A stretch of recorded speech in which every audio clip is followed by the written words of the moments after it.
Tzadi Zion, verse 97. Ma ahavti Toratecha kol hayom hi sichati. How I love your Torah all day. It is my conversation. Kol hayom hi sichati. Beautiful pasuk, beautiful song. Ma ahavti Toratecha kol hayom hi sichati. We spoke last week about the aspect of Torah, which is the enjoyment and the connection, which is a connection which is a love to Torah, not merely another academic subject, but something that we're mitchaber to, something that we connect with, and that Torah becomes something which we love. I remember as a young, I didn't mention this last week, as a young Rebbe, it was one of my first years teaching. I taught in a school in Queens. It was called OTI, or Torah Institute. It was in Queens, and I forgot what, Forest Hills. Went through a lot of it. It was merged with YHSQ for those New Yorkers. It was originally MHS. It was, and when I went through various stages. When I was there, OTI was not. They had some good kids, but it had also some rough crowd. The principal. The joke was that on the principal's office, it didn't say principal's name. It just said occupant, because every year the principal changed. And I had a group, which is a rough group of students, which I had, and I took them on a trip. I had studied in Baltimore, in Ner Yisrael, and I took them for Shabbat to Baltimore, and I took them to meet my Rosh Yeshiva in Ner Yisrael, Rabbi Yaakov Weinberg, Zichrono Livracha, and sitting together with them and with him, I posed him the question, and I said, not knowing what he would answer, I saw as a young teacher, as a young Rebbe, that I was, if I would really clamp down on the kids and keep them academic demands of them, and almost treat it as a person who worked in the Chinuch, I always struggled, and I struggled with it throughout my career, that, the kids treated academic subjects with a certain respect. So if it's math or science and they have to take an AP or a Regents test, the Regents weren't so hard, then they had the information and they had to pass the tests, and then they got the grade. And I said to him, and I said, I could teach the students that way, and I can demand academic standards from them, maybe more than I am. Maybe I should be doing that, and they would know more Torah as a result. Or I could do it more where I try to have them understand it and love it and enjoy it more, but they may get less. And he said to me, and he said, you have to love Torah. It's not going to make an impact. It's not going to have an impact on your life if it's something which you don't feel a connection with. So the love of Torah, I learned the lesson there, and they were certainly, my students were happy to hear him say that, because that meant it'll be a little bit easier for them. And that you have to have the love of Torah. Ma ahavti Toratecha kol hayom isichati. It has to be something which we love.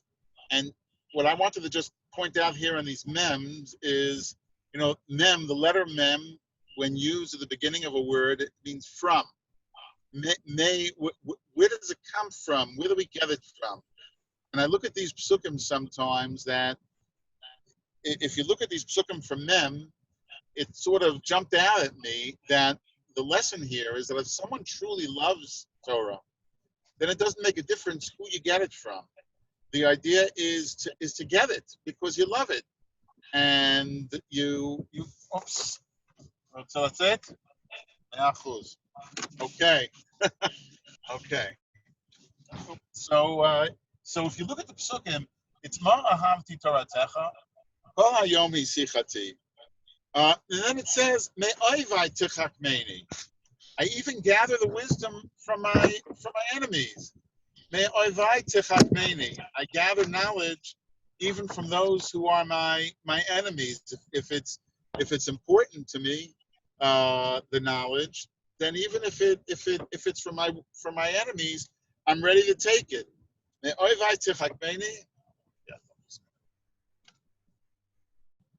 not so good.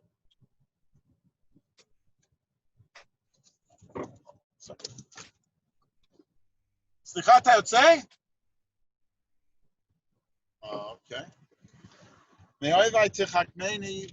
I am ready to receive it even from my enemies. Mitzvosecha kila olam hili. Mikol melamdai hiskalti. Like the Mishnah says in Pirkei Avos, Ezehu chacham alomed mikol adam.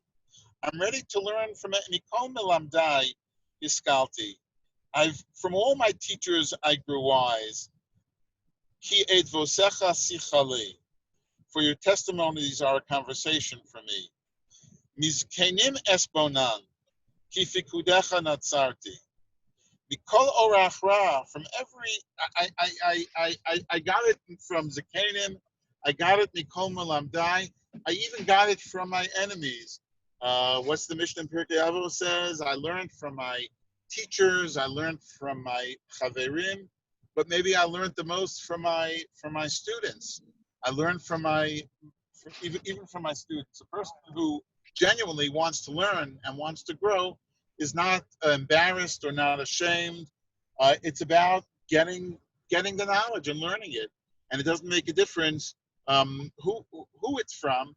I'm ready to accept it, and I think that's what we see from this Os Mem. There are other nice psukim, but it's if someone has a real love of Torah, they're ready to take it from wherever it comes. I want to move now, with your permission, to the next parak, to parak, the beginning of Kuf Chaf, chapter 120, which begins as we're nearing towards the end of the book of Tehillim, not quite, but there are 150 chapters, so this is chapter 120. We now are we come to 15 chapters, which all begin with the word Shir HaMa'alot. One begins with Shir LaMa'alot, but generally they begin with Shir HaMa'alot. And the Chazal see in these Shir HaMa'alot a certain progression, a song of ascents, of going up. Shir HaMa'alot.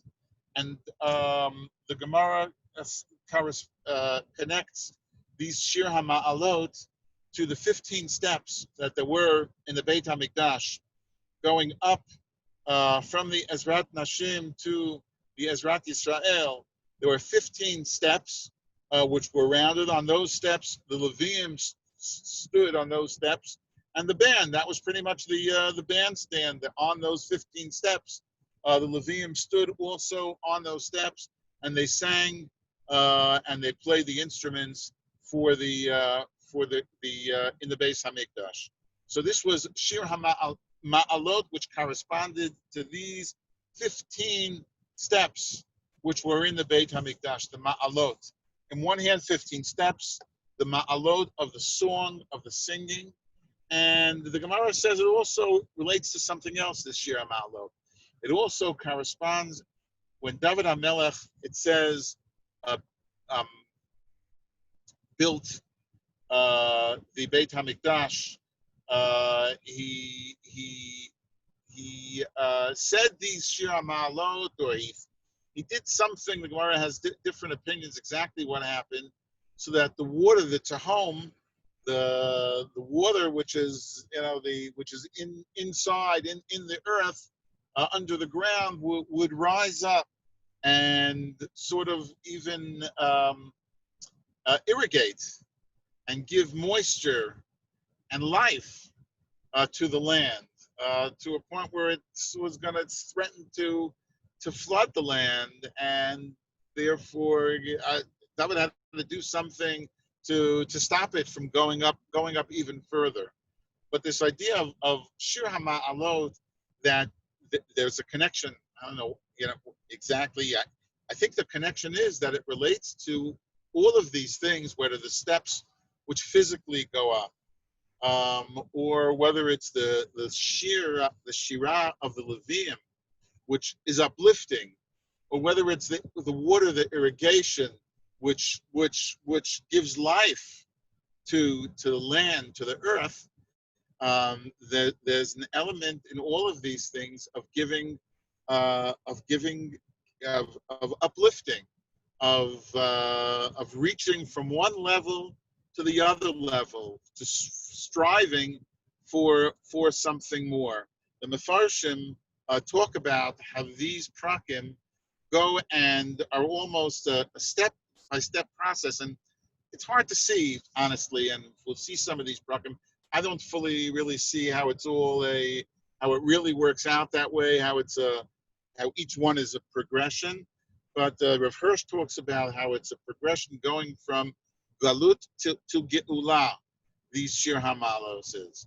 But certainly, according to all of the commentaries, the Shir Hamalos represents a striving to move up, to better ourselves. And I think this is something which there's no question really, embodies who we are as a people. The idea to strive, to always try to rise up, and if we fall, to rise up again, is something which I think which is an important aspect, and really built into the fabric of our religion. This idea of striving to go further, to rise up. Rav Hirsch is interesting because he says it connects to the word shir, and he says that shir, as opposed to other words for song, shir is a word of strength. If you look at the word shrara or sar, we have a lot of sarim in the government now, but sar or shrara is a word of power, of strength. And shir hama'alos, interestingly enough, Rav Hirsch says that this is the strength of God, that he gives us the ability to strive and to better ourselves and to go higher and higher. And that in itself is a siman of the strength, of the power of God. And it's quite interesting if you think about it. I forgot who made, it's not from I don't know if it's from a Jewish source. Maybe someone knows where it's from, but we all learned this as parents. If you love someone, let him go. If you love something, let it go. That it takes a certain strength to give someone choice. We see our kids, we want to tell the kids, this is what you're going to do. You're going to do this, and there's no other way about it. But what really takes a strength sometimes is to bite our tongue and to let them grow on their own. And that's truly a strength. And in a way, what Rav Hirsch says in a few sentences, he says that the strength, it's a sign of God's strength that he gave us the ability to choose and to strive and to make ourselves better and better. And that's a sign of God's strength. The Jewish philosophers, the Ramchal, Moshe Chaim Luzzatto, primarily others as well, talk about the idea of, if God created the world to give us good, then why didn't he just give us good? Why did he create a world with suffering and pain and tears? And why didn't he just create a world where everything is good? Olam chesed yibaneh, that God created the world to give chesed, to do kindness. So why didn't he just give us whatever goodness it is? He should have given it to us. Why create this complex world? And Yetzer Hara and Yetzer Tov. And he explains that God wanted the good to be as best as it could be. It wanted to be almost perfect good. And to attain the good means to become the good, to earn the good. Because if the good is given to us on a silver platter, he uses a term which is used by the Kabbalists, nama de kisufa. Nama is bread, the kisufa of is embarrassment. He says if things are given to us on a silver platter and we don't earn it and we didn't become it, then inherent in the good that we received is a certain embarrassment. It's lacking something. It can never be complete. What makes it complete is if we truly have the choice to choose the good, even more than that, to become the good, then then God is really doing the best by us. So therefore, God created the world with good and bad, and Yetzer Hara and Yetzer Tov, and all kinds of choices that we can make, so that we can become and we can attain the best good that's possible, and that's through the choice. So Shira Ma'alos, what Rav Hirsch, I'm expounding a little bit on Rav Hirsch, is saying that it's a strength of God, that it's the shrara of God that's why all of these prakim begin with Shira Ma'alos, that he gave and built into the human condition the ability for us to ascend, to rise up. And that's the way he explains. I think it's a beautiful introduction to the whole idea of Shira Ma'alos, that in itself is a strength of God. It's a beauty of what God has given us, that He's given us the ability to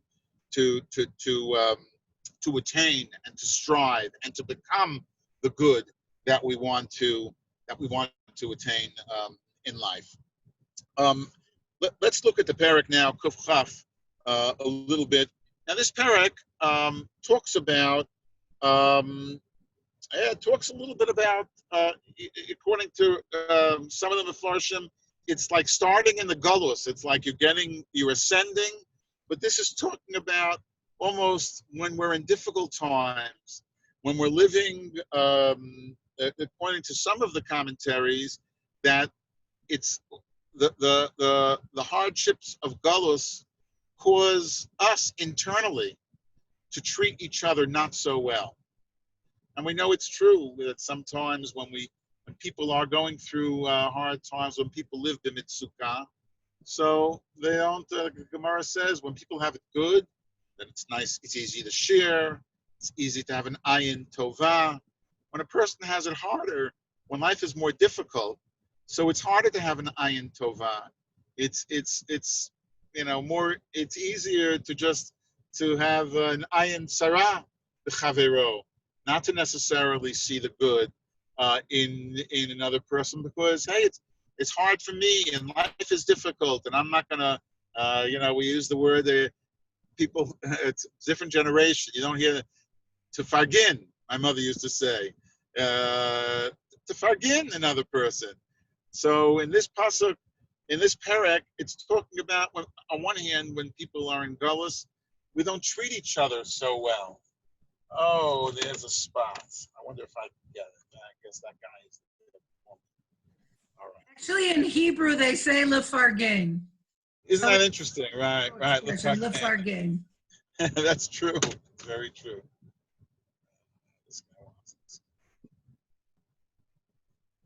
I'm going to be mefargain the guy this parking spot, because otherwise, I don't know, it's not going to be good. So this parak, or else it could be talking. Oh no, he's not taking it. It's mine.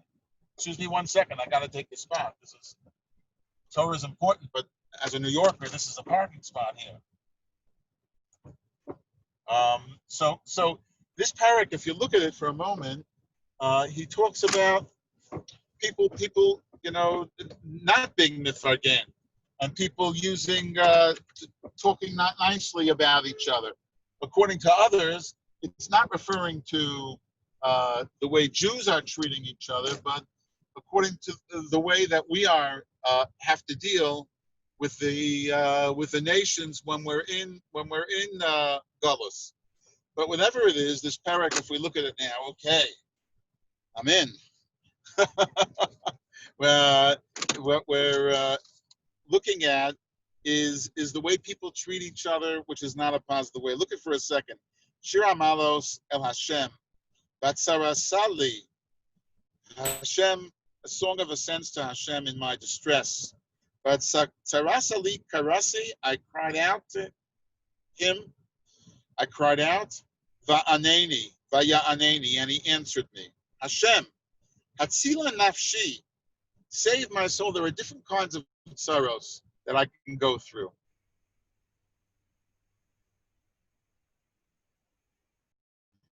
But I'm talking in this parak, says the Mechaber, of sorrows which come from internal, from within the community. Save me from lying or deceitfully, from people who just are dishonest, who say not nice things, who talk not nicely, rechilut or lashon hara.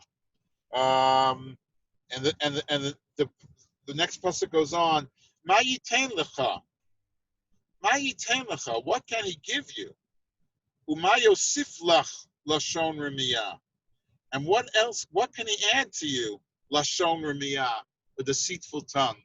The Gemara says that Nachash, Nachash has a status where the Gemara says a lion that devours, at least eats the flesh, or another animal that attacks you, so at least to get something out of it. A person, just like the snake bites and kills the person and then slithers away. And so too, a person, what do you get if you steal from someone? It's not good to steal from someone, but you get something out of it. But what do you get out of it when you hurt a person with words, when you speak lashon hara, when you speak rechilus? What do you get out of it? Chitzei gibor shinunim. Look at this. Chitzei gibor shinunim. The arrows of a mighty person are sharp. Im gachalei risamim. With coals from rotem wood. Gachalei ritamim.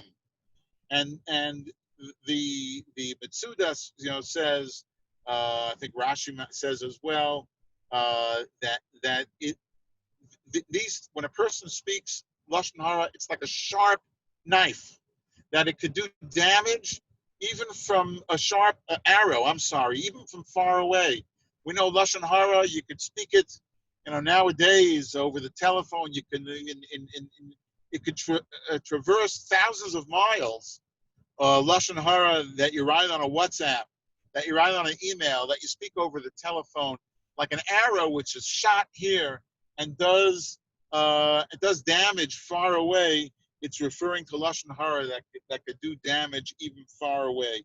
The gachalei risamim, that like coals, which are hot coals, which look like they're cool sometimes. The Gemara says that gachalei risamim, this kind of wood, rotem wood, would stay, the embers would stay hot for a long time.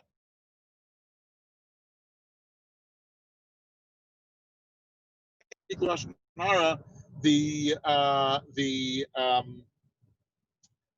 damage could be done.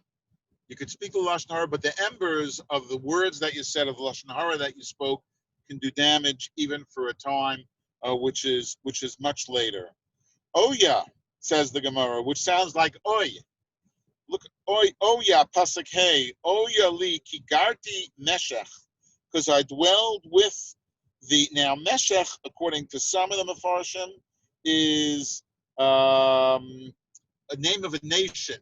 In the Tanakh, one of the sons of Yefes, in the Torah, one of the progeny of Yefes is Meshech Tuval, Meshech, because I've dwelt with Meshech, and I've dwelt with Ahlei Kedar, which is the tents of Kedar. I see ArtScroll doesn't translate it as Meshech, but most of the Mefarshim do, that it understands that it's talking about this nation called Meshech. So either it's saying I've lived with people who are in a society which is corrupt, people are not good. On the other hand, Rav Hirsch understands this pasuk very interestingly. Rav Hirsch says the word oya, which sounds like oi, but the Rav Hirsch said it's more connected to the word iva, iva lemoshav lo, or ta'ava. I yearn, I desire. Oya ki garti meshech, shachanti im ahalei kedar. Ahalei kedar were like nomads. They didn't live in the community. They were like Bedouins. They lived outside. He's so almost saying, not almost saying, according to Rav Hirsch, what the pasuk is saying, like we all sometimes say, I wish I just lived on some desert island. I didn't have to put up and hear and deal with all this lashon hara and strife and negative things going on between people. I would just want to separate myself. And Iva, Oya, which is interesting because generally, and he translated also, is that it's talking about more like, Oi, woe unto me, translates Art Scroll. But Rav Hirsch has an interesting twist that it's almost a request, a tefillah, that I wish I didn't have to, sometimes we all say this, that I wish I wouldn't have to live amongst society and be aware of all of this strife and lashon hara. And it goes on and says, Rabat shachnala nafshi im sonei shalom. Long has my soul dwelt with those who hate peace, those who foment machloket through lashon hara. Ani shalom. If I am peace, v'chi adaber hema l'milchama. If I'm echad b'peh ve'echad b'leiv, how can I claim to be on one hand shalom and then at the same time speak l'milchama? So we know the ills of lashon hara. This first of the Shir Amalos, I guess it starts low in a way. There is some of the Shir Amalos which are so beautiful. This Shir Amalos maybe is not so beautiful, but it talks about the how the society could become so rotten, where it's ani shalom v'chia daber hemal milchama, that it could be so two-faced, that I say I'm for shalom and then I really work against shalom. That's this first Shir Hamalos. The next Shir Hamalos is a well-known Shir Hamalos. It's actually begins with Shir Lama Alot. Esa enai el haharim me'ayin yavo ezri. Where do I look for my help? And one could say, Esa enai el haharim. The Mefarshim explain, I look up, Esa enai el haharim. If I look up to the mountains, and I think that's going to be my help and my salvation, I'm going to be disappointed. Esa enai el haharim me'ayin yavo ezri. My help's not going to come from the mountains. Bottom line is the mountains are not going to bring me help. Rather, Ezri me'im Hashem, oseh shamayim va'aretz. The real salvation comes from Hashem, who made the mountains, who made oseh shamayim va'aretz. And the parah continues beautifully about how Hashem's salvation is different. It's a real salvation. He created everything. There's a famous midrash which takes this a little bit on takes it a little bit more derech drash, and says Esa enai el haharim is Esa enai el hahorim. I raised my hahorim who brought me into this world, and they help give me the inspiration and the hope and the guidance to find salvation. It's like the famous, reminiscent of the famous medrash, that when Yosef was in the house of Potiphar, he was ready to sin with Potiphar's wife. And he looked and he saw the image of his father came to him and influenced him and impacted him not to follow what he wanted to follow and not to sin. So we know that through our lives, not just having our parents there can impact us and can influence us, but even when our parents, are not there physically with us any longer, but they're, people often say, I hear my mother's voice. I hear my mother's voice saying that. And it's Esai Nai El Haorim, what's ingrained into us as Girsa de Yankisa, as they call what we learn as a child, those lessons that we learned from Haorim, that also can provide us with salvation. The parak continues, Al Yitain Lamot Raglecha, God does not give for our feet to falter. Al Yanum Shomrecha. And God is a watchman who does not slumber. Ine lo yanum de lo yishan shomer Yisrael. God is the shomer who does not fall asleep, does not slumber. Hashem shomrecha. God watches us. Hashem tzilcha al yad yaminecha. He creates us. Tzilcha is similar to yatzilcha.